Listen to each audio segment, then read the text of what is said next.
بسم اللہ الرحمن الرحیم۔ باپ 2 دن سے بیٹی کے نمبر پر کال کر رہا تھا مگر نمبر بند تھا۔ وہ بیٹی کے سسرال چلا آیا اور پوچھا زہرا کہاں ہے، فون بھی اس کا بند ہے، جبکہ زہرا کا 2 سال کا بیٹا گھر میں موجود تھا۔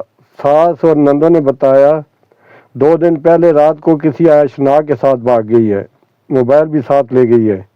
ہم تو کسی کو منہ دکھانے کے قابل بھی نہیں رہے، خاموشی سے تلاش کر رہے تھے۔ باپ کو یقین نہ آیا۔ 4 سال پہلے اس نے بہت چاہت سے اپنے خالہ زاد قدیر سے شادی کی تھی اور وہ دونوں بہت خوش تھے۔ اس کے باپ نے تلاش گمشدگی کے لیے پولیس کی مدد لی۔ پولیس نے سسرالیوں کے بیان لیے اور ہر ایک کے بیان میں تضاد تھا۔ چنانچہ زہرا کی ساس اور نندوں کو شامل تفتیش کیا گیا، جس پر انہوں نے انکشاف کیا کہ 11 نومبر کی رات انہوں نے زہرا کو مار کر پھینک دیا تھا۔ وہ باغی نہیں تھی اور شوہر کو بھی یہ بتایا کہ وہ کسی سے رابطے میں تھی۔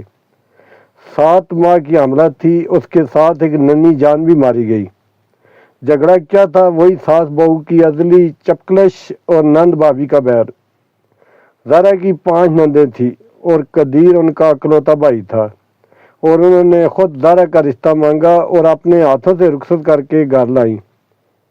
جھگڑا پیسے کا تھا۔ ان کا خیال تھا کہ ان کا بیٹا سارا خرچ بہو کے ہاتھ رکھتا ہے، جبکہ اسے سب کچھ ماں اور بہنوں کو دینا چاہیے، وہ خود زہرا کو دیں گی۔ انہی جھگڑوں سے تنگ آ کر قدیر اسے اٹلی بھی لے گیا اور کچھ ماہ پہلے اسے سسرال چھوڑ گیا۔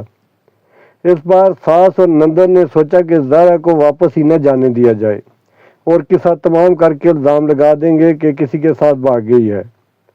لاہور سے کسی رشتہ دار کو بلایا۔ فجر سے کچھ دیر پہلے سوئی ہوئی زہرا کے منہ پر تکیہ رکھ کر سانس بند کیا اور موت کے حوالے کر دیا۔ اب مسئلہ لاش کا تھا کہ وہ کہاں غائب کریں اور شناخت کیسے چھپائیں، تو سر کو دڑ سے الگ کر کے چولہے پر جلایا گیا تاکہ نین و نقش مسخ ہو جائیں۔ پھر جسم کاٹ کر 2 الگ الگ بوریوں میں ڈالا گیا، ایک بوری نہر میں اور ایک بوری دور جھاڑیوں میں پھینک دی گئی۔ پولیس نے ان کی نشاندہی پر مختلف جگہوں سے جسم کی باقیات برآمد کر لی۔